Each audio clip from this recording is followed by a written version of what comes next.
영원히 네 편하다. 내 영혼 평안해. 내 영혼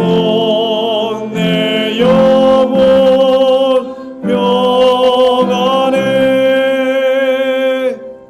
저 막 위는 우리를 삼키려고 입 벌리고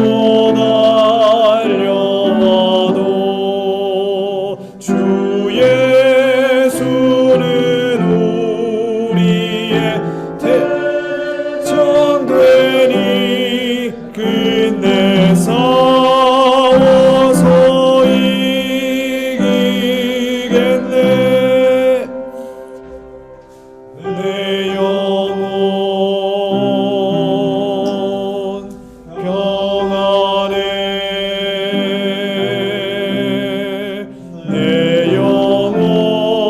내 영혼 평안해. 그만 부르시겠습니다. 네, 우리 시간 되었으므로 묵상 기도하시고 오늘 예배 시작하도록 하겠습니다.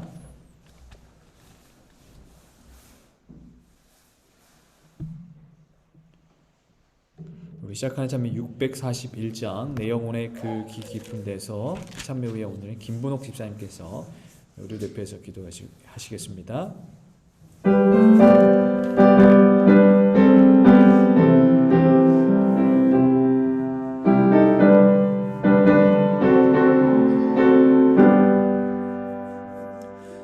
내 영혼의 그 깊은 데서 맑은 가락이 울려나네. 하늘 곡수가 언제나 흘러나와 내 영혼을 고이 싸네.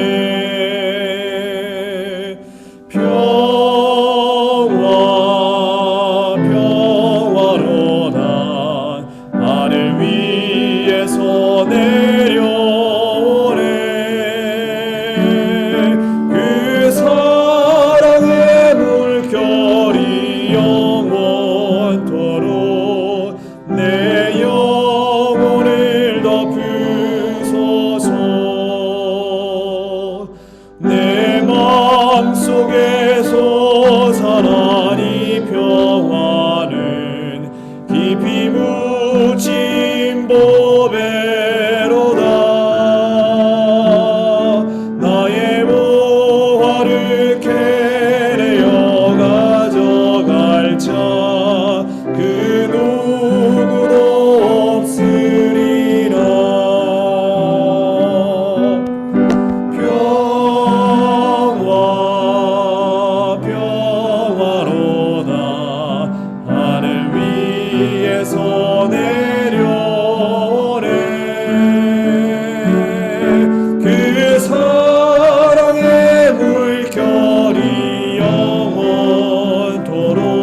평화를 누려보라.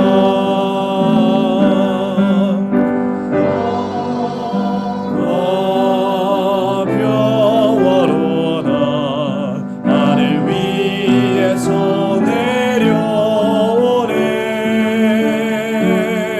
그 사랑의 물결이 영원토록 내 영혼을 덮으소서.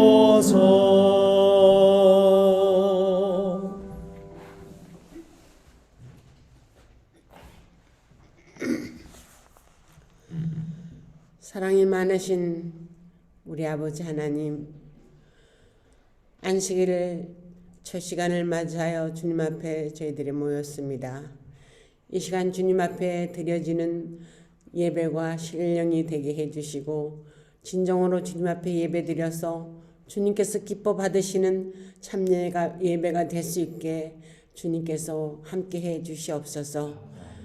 이 세상 저희들이 사는 동안 마귀는 저희들을 혼란시키고 또 저희들을 시험하여 넘어뜨리게 하고 주님께서 저희들과의 거리가 멀게 하기 위해서 온갖 애를 다 쓰고 있습니다.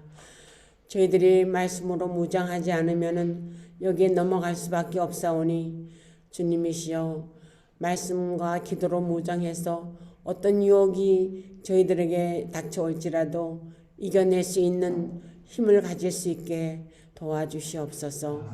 또한 마지막 때가 될수록 모이기를 힘쓰라고 하였지만 저희들이 때로는 시험을 당할 때가 있습니다. 주님 앞에 나오는 것이 저희들에게 기쁨이 되고 정말 주님께서 받으시는 거룩한 예배가 되며 주님과 만나는 그 시간이 최고의 기쁜 시간이 될 수 있도록 도와주시옵소서. 부족한 마음 그대로 이 자리에 나왔습니다. 주님이시여 저희들의 모든 죄악된 마음들을 깨끗이 씻어주시고 정말 주님을 사랑하는 마음과 교회를 사랑하는 마음을 가지게 해주시고 또한 이 마지막 때에 주님의 사업에 도움이 될 수 있는 우리 믿음의 가족들이 다 될 수 있게 도와주시옵소서. 또한 이 시간 주님의 귀한 말씀 속에 성령님께서 역사해 주시고 그 말씀을 통해서 정말 저희들이 살아갈 때에 큰 우리를 인도할 수 있는 말씀이 될 수 있도록 주의 성령께서 함께 해 주시옵소서. 예수님 이름으로 간절히 기도드리옵나이다. 아멘.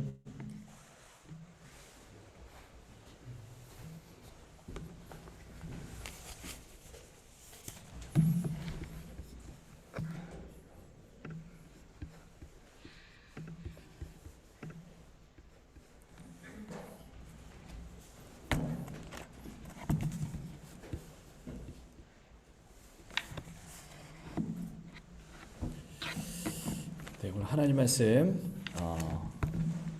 마태복음 13장 3절부터 13장 3절로 8절 말씀을 함께 보시도록 하겠습니다. 마태복음 13장 3절부터 8절 말씀을 제가 봉독하겠습니다. 성도님들 눈으로 함께 읽어주시면 감사하겠습니다. 예수께서 비유로 여러 가지를 그들에게 말씀하여 이르시되 씨를 뿌리는 자가 뿌리러 나가서 뿌릴새 덜어는 길가에 떨어짐에 새들이 와서 먹어버렸고 덜어는 흙이 얕은 돌밭에 떨어짐에 흙이 깊지 아니하므로 곧 싹이 나오나 해가 돋은 후에 타서 뿌리가 없으므로 말랐고 덜어는 가시 떨기 위해 떨어짐에 가시가 자라서 기운을 막았고 덜어는 좋은 땅에 떨어짐에 어떤 것은 100배, 어떤 것은 60배, 어떤 것은 30배의 결실을 하였느니라. 네, 감사합니다. 여러분들 한 주일 동안 평안하셨습니까? 네, 감사합니다. 이렇게 날씨가 좋은 날씨는 아닌데요. 계속해서 이렇게 좀 굳은 날씨들이 좀 지속되고 있는데 그럼에도 불구하고 또 이 안식일 또 이 예배에 참여하신 모든 분들 환영합니다. 아울러 이제 줌을 통해서 참여하신 모든 성도님들도 진심으로 환영합니다. 오늘 우리는 지난주에 이어서 이제 씨 뿌리는 자의 비유에 관한 두 번째 말씀을 함께 나누는데 저희가 지난주에 그 씨 뿌리는 자, 씨 뿌리는 비유, 씨 뿌린 자의 비유, 이 첫 번째 시간을 나누면서 이 비유의 전체적인 주제와 씨가 떨어진 밭 중에 어떤 밭을 우리가 찾아봤죠? 길가 그리고 돌밭. 먼저 우리 성경에서 제시하는 길가와 돌밭에 대한 또 말씀 보았습니다. 근데 길가는 어떤 땅이었습니까, 여러분? 길가는 사람들이 많이 다녀가지고 길가가 어떻게 됐다 그랬어요? 새들이 먹어. 예, 길가가 사람이 많이 다니까 땅이 딱딱해져가지고 그 씨앗이 이 파고 들지를 못했죠. 그래서 새들이 와서 먹어버렸습니다. 이 길가의 비유는 우리의 마음이 하나님의 말씀을 계속 어떤 거부하면서 이제 굳어지지 않았는가에 관해서 살피는 이제 말씀이었고요.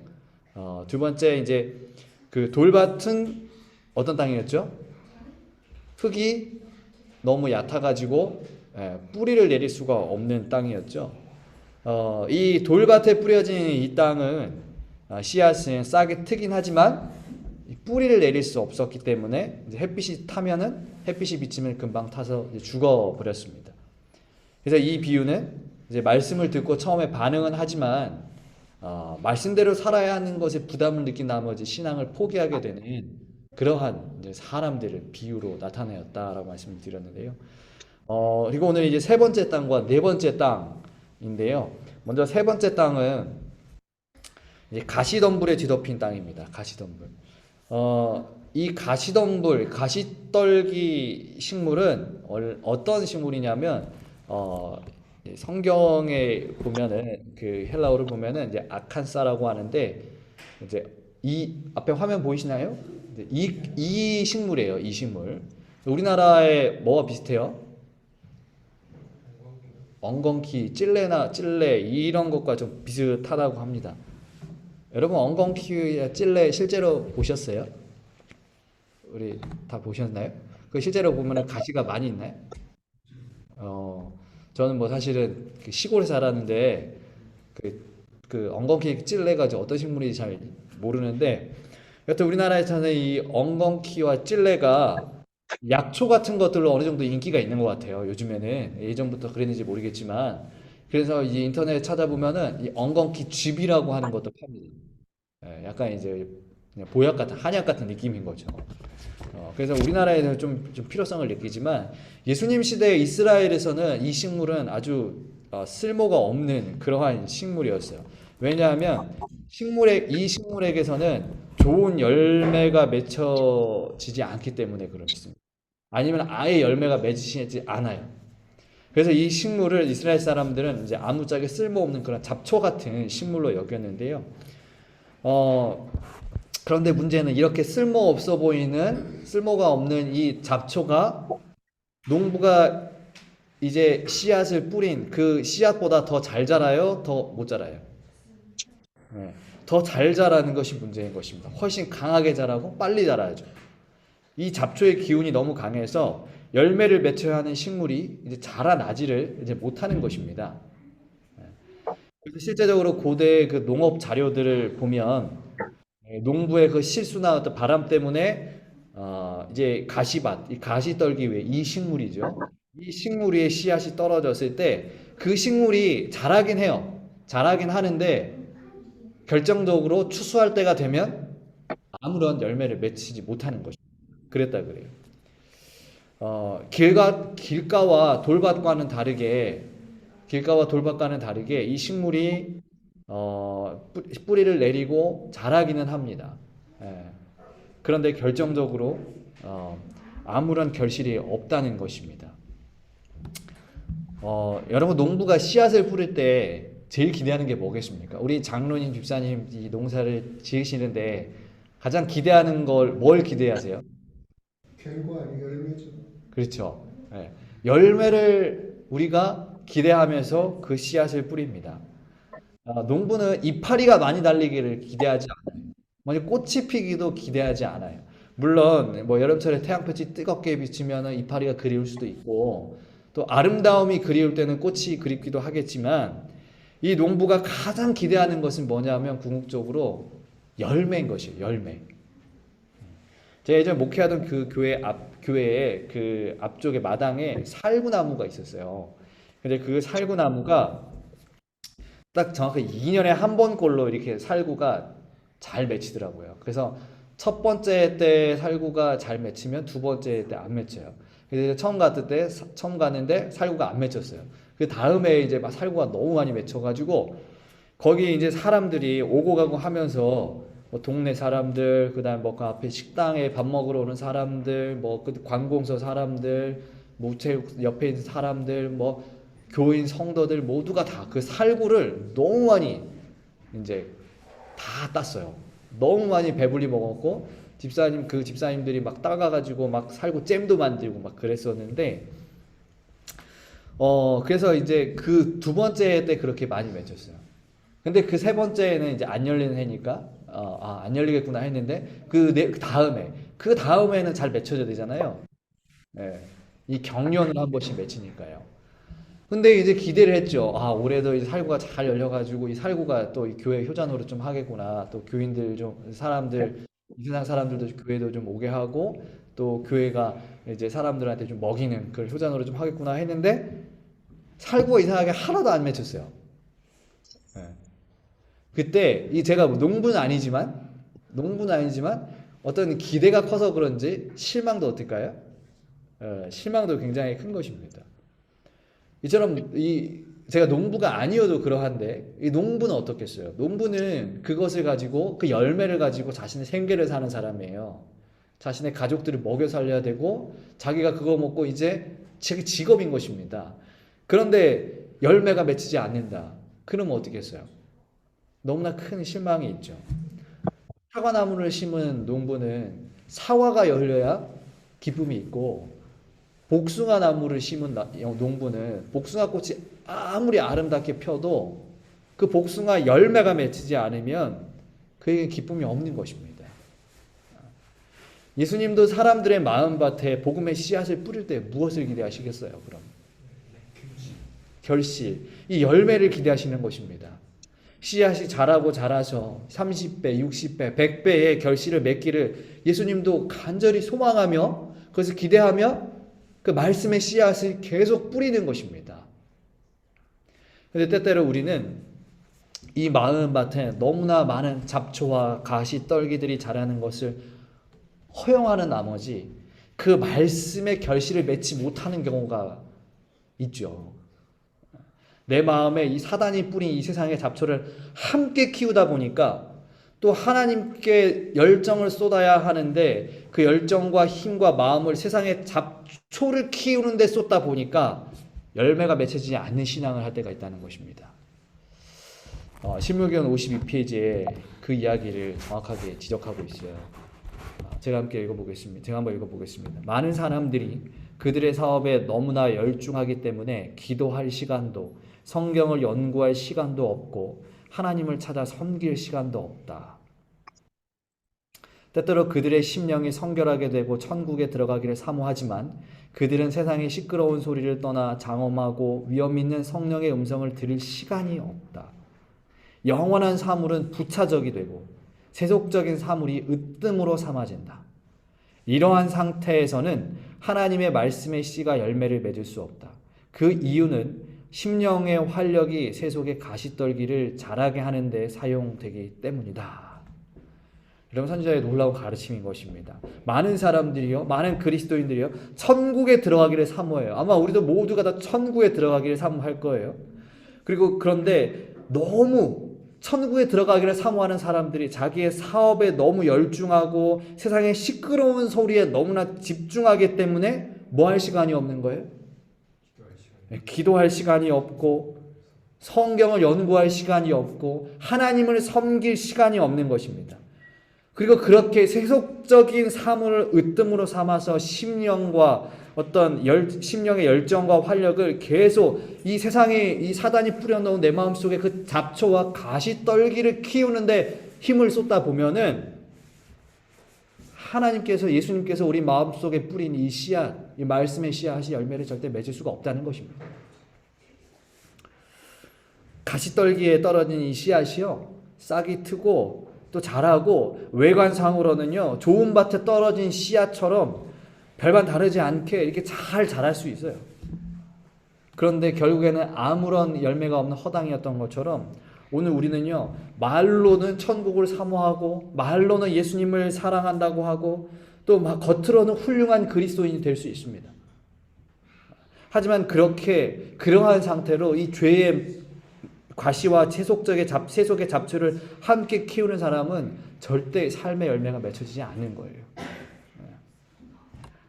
우리 마음에요 이 잡초와 이 가시를 제거하지 않으면 예수님의 말씀하신 그 성령의 열매, 품성의 열매, 신앙의 열매는 맺을 수가 없는 것입니다. 오늘 우리가 이제 신앙을 하면서 그동안 왜 나는 아직도 변하지 않을까? 이런 생각해 본 성도님들 계세요? 왜 나는 변하지 않을까? 그동안 수없이 많이 말씀을 듣고 매주 교회 와서 말씀을 듣고 수십 년을 신앙해 오고 또 나는 계속 매일 아침 말씀을 보고 기도하는데 왜 나는 아직도 사랑이 없고 내 품성은 왜 아직도 이렇게 너무나 모나 있고 신앙을 하는데 기쁨이 없고 왜 이렇게 힘들까? 뭐 이러한 생각 혹시 해보신 분들 있으신지 모르겠어요. 근데 그 이유가 간단해요. 그 이유는 뭐냐면 그 이유는 내 안에 예수님이 없기 때문이 아니고 내 안에 예수님과 세상의 잡초가 함께이기 때문에 그러한 것입니다. 앞서 여러분 잡초는 곡식보다 어떻게 자란다 그랬어요? 더 빨리 자라죠. 더 강하게 자라요. 여러분 내 안에 있는 이 죄의 잡초와 이 세상의 가시도 똑같잖아요. 똑같아요. 사람은요 그 본성이 약해서 그런지 예수님 말씀보다 자꾸 죄에 더 많이 이끌리게 되는 것 같아요. 세상의 것을 더 우리 마음을 더 키우고 싶어 하는 것입니다. 그러므로 이 죄를요 우리가 매일 제거하지 않으면 이 죄와 세상의 욕망이 우리의 마음밭을 점령하게 되고요 우리의 신앙에 열매를 맺히지 못하는 것입니다. 여러분들 그 농사를 지을 때 여름철에 잡초 제거하는 것이 여러분 매일 해야 되지 않습니까? 하루라도 잡초를 제거하지 않으면 그 여름철에 비 많이 내려올 때는요 순식간에 그 곡식을 덮어버려요. 열매가 자라는 나무를 덮어버려요.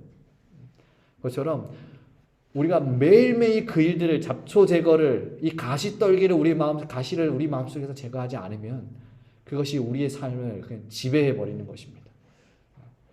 겉으로는 좋은 교인이지만 내 마음속에 내 삶 속에 내 혼자 있을 때는 열매가 맺혀지지 않는 교인이 되는 것입니다. 그러므로 이제 로마서 12장 11절에 하나님께서 말씀하셨어요. 부지런하여 게으르지 말고 열심히 주를 품으라고 말씀하셨습니다. 이 말씀처럼 열심히 주를 섬기는 그러한 심령으로 우리 마음에 이 죄와 이 세상의 가시들을 잡초들을 제거하는 그러한 우리 모두가 되기를 간절히 기도해 봅니다. 그리고 예수님은 22절에 우리의 신앙의 결실을 맺히지 못하게 하는 영적 두 잡초가 또 있다고 말씀하셨는데 무엇이냐면 22절에 이렇게 말씀하셨어요. 우리의 그 삶의 결실을 맺지 못하게 하는 두 가지 가시, 이게 뭐예요? 잡초 같은 것이? 네. 맞습니다. 세상의 염려와 재물의 유혹. 이게 말씀이 막혀 뭐 하지 못한다고요? 결실을 맺지 못하는 자라고 그랬어요. 가시나무에 떨어졌다는 것은 세상의 염려와 재물 유혹에 말씀이 막혀가지고 결실이 일어나지 못하는 사람. 세상의 염려, 내 앞에 놓여진 염려, 가족에 대한 근심, 가진 것을 혹 잃어버릴까 하는 걱정되는 마음, 또 매 순간 찾아오는 이 재물의 유혹, 이게 참 마음에서 제거하기 힘든 그러한 잡초들입니다. 가시들이에요. 이 염려와 유혹만 없으면 참 우리의 마음밭도 괜찮은 밭이 될 것 같은데 사단이 자꾸 어디에요? 우리에게 근심을 집어넣어주죠. 내일은 어떻게 살아야 되나? 예수님은 내일 일은 내일 걱정해라. 걱정하지 마라. 말씀하시는데 자꾸 우리 내일은 어떻게 살아야 된다. 모레는 어떻게 살아야 되나. 내가 가진 것을 잃어버리면 어떻게 하나. 이러한 근심과 걱정이 또 세상의 재물의 유혹이 항상 끊이지가 않아요. 예수님께서는 이 공중의 새와 들에 핀 백합화를 이야기하시면서 누가 염려함으로 그 키를 자라나게 할 수 있느냐 물으셨어요. 염려하면 되느냐 이거. 염려하면 그게 되느냐 이거예요. 염려하면 그 풀들이 자라날 수 있냐? 염려로, 걱정으로. 염려해서 걱정해서 그 문제 해결할 수 있느냐? 이 얘기하시는 거거든요. 염려하지 말아라. 너희에게는 전능한 아버지 하나님이 계시다라고 이렇게 말씀을 하시는데 우리는 참 그게 참 떨어지지가 않습니다. 또 뿐만 아니고 우리 마음에는 이런 염려와 또 유혹 말고도 또 미움, 분노, 질투, 시기, 거짓, 위선 우리의 심령을 찔러 아프게 하는 수많은 그 뒤에 가시들이 있어요.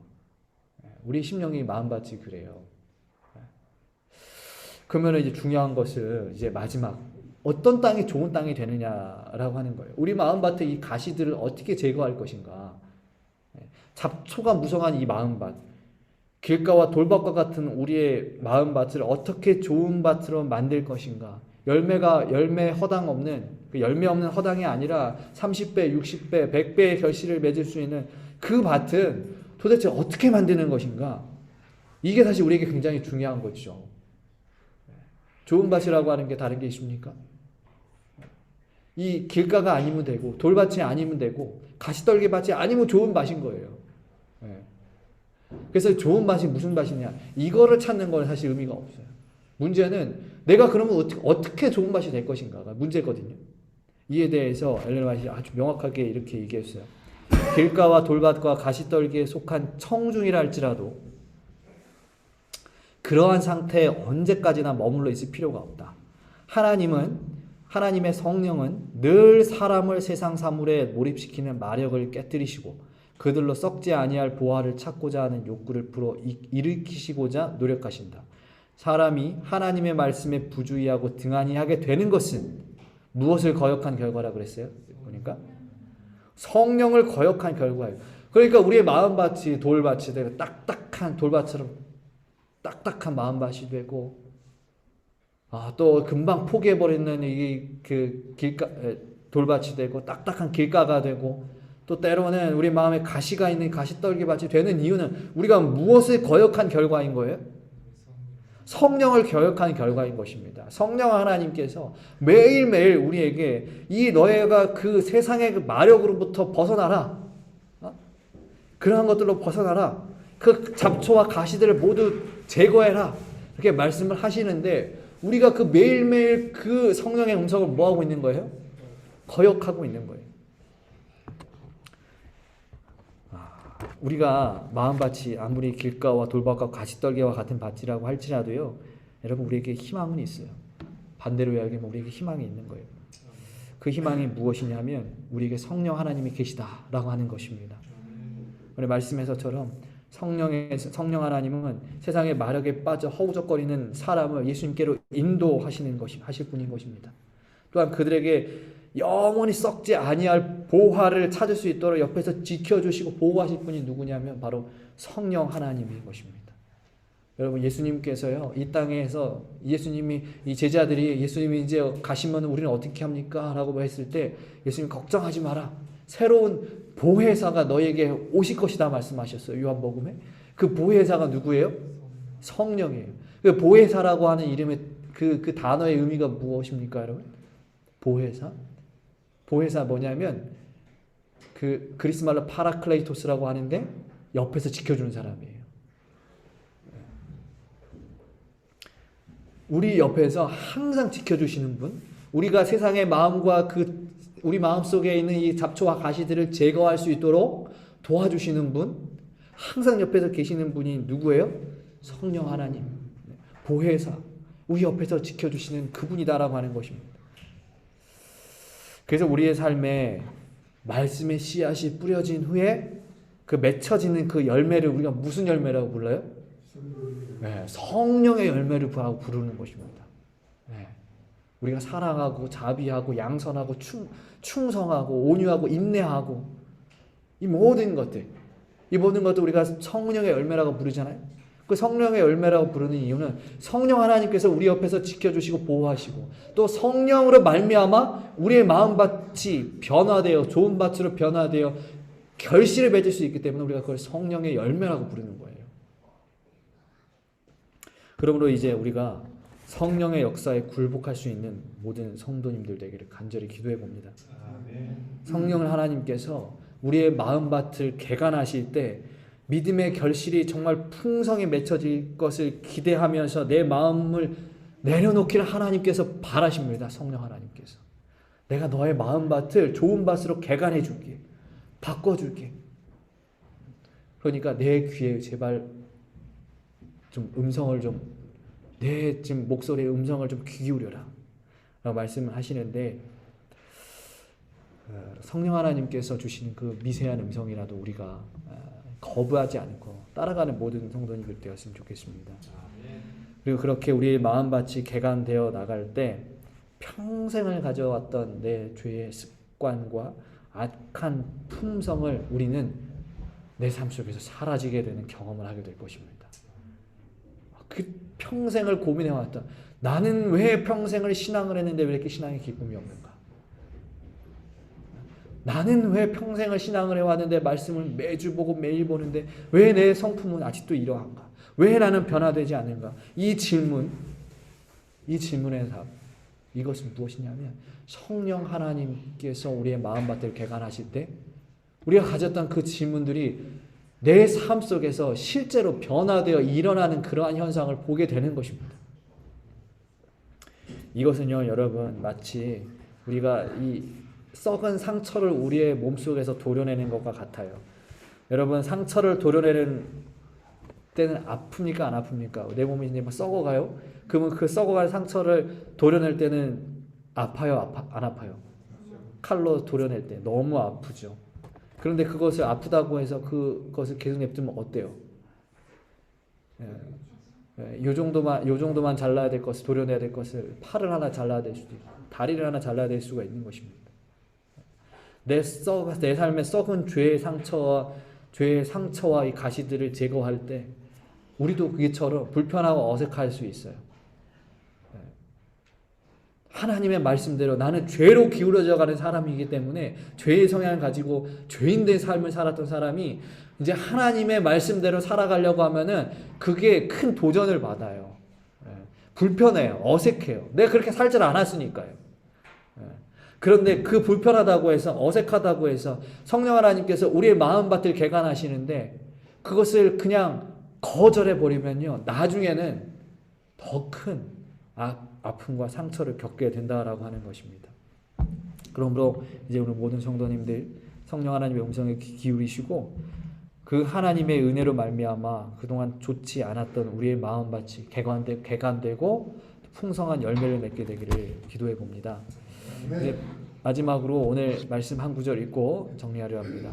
땅을 경작해서 수확을 얻고자 하는 자들은 마음속에 하나님의 말씀을 가지고 나아가야 한다. 그리하면 그들은 성령이 부드럽게 하고 굴복시키는 감화로 말미암아 깨어진 개간되지 아니한 마음밭을 발견하게 될 것이다. 밭을 일구는데 고된 수고를 하지 아니하면 밭은 수확물을 낼 수 없다. 마음 역시 그러하다. 먼저 하나님의 성령께서 역사해서 마음을 개선하고 단련시키지 않으면 하나님께 영광이 될 열매를 맺지 못한다. 밭을 일구는데 수고하지 아니하면 밭은 수확물을 낼 수 없다라고 말씀하셨습니다. 여러분, 지금 우리가 하나님을 따라가는 삶이 조금은 어색하고 불편하고 힘들고 또 혹 그 삶이 나에게 고난의 시간이라고 생각된다 할지라도 우리가 그 길을 포기하지 않고 살아가다 보면 언젠가 우리의 삶 속에 30배, 60배, 100배 그 하늘의 풍성한 열매가 맺혀질 것을 하나님께서 약속하셨습니다. 이제 그 약속의 말씀을 믿고 성령의 음성에 귀 기울이는 모든 성도님이 되길 바라시면서 오늘 말씀 마칩니다.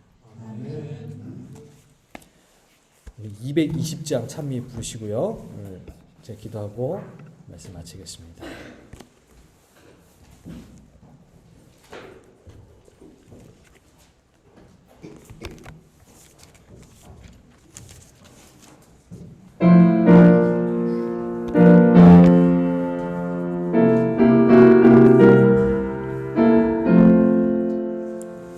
불길 같은 성령님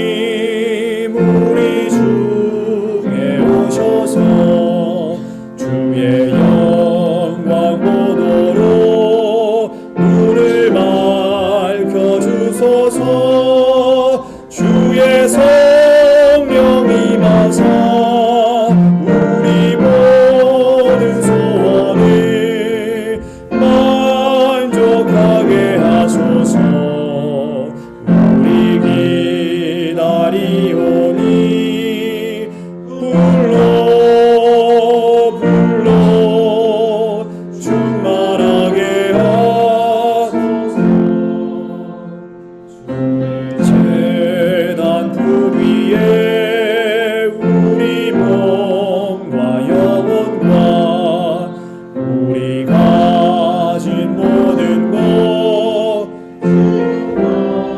지옵니다. 주의 성령 임하사 우리 모든 소원을 만족하게 하소서. 우리 기다리오니 불러 충만하게 하소서. 모든 것 다 바치고 비운 우리 마음에 주의 이름 위하여 성령 충만하소서. 주의 성령 임하사 우리 모든 소원을 만족하게 하소서. 우리 기다리오니 불러 충만하게 하소서. 구속하신 주께서 허락하신 성령을 믿고 간구하오니 지금 내려주소서. 주의 성령 임하사 우리 모든 소원을 만족하게 하소서. 우리 기다리오니 불러 충만하게 하소서. 기도하시겠습니다. 사랑의 하나님 아버지, 길가와 돌밭과 가시떨기와 같은 우리의 마음밭을 개간하시기 위하여 성령 하나님 우리와 함께 하심을 감사드립니다. 하나님, 우리의 능력과 우리의 능과 우리의 힘으로는 우리의 마음밭을 변화시킬 수 없음을 우리는 고백합니다. 이제 이런 연약한 우리에게 성령 하나님 정말 우리와 삶 속에서 언제나 우리 이끌어 주시고 인도하여 주시기를 간절히 바라오니 우리와 동행하여 주시옵소서. 하나님, 우리의 모습이 하나님과 동행하기에 어울리지 않는다 할지라도 우리를 붙들어 주시고 우리를 꼭 붙잡아 주셔서 저 하늘 가는데 낙오되지 않을 수 있도록 인도하여 주시옵소서. 하나님, 우리의 마음밭이 변화되지 않으면 우리가 결실을 맺을 수 없고 또한 하늘의 열매를 맺을 수 없고 결국에 저 천국의 보상을 받을 수 없음을 우리가 이제 오늘 배웠으니 이제 우리가 그 말씀을 기억하면서 하늘을 소망하는 자로서 먼저 우리의 마음밭을 성령 하나님께 맡길 수 있는 모든 성도가 되기를 간절히 믿고 소망하오며 사랑이 많으신 예수님 이름으로 기도합니다. 아멘.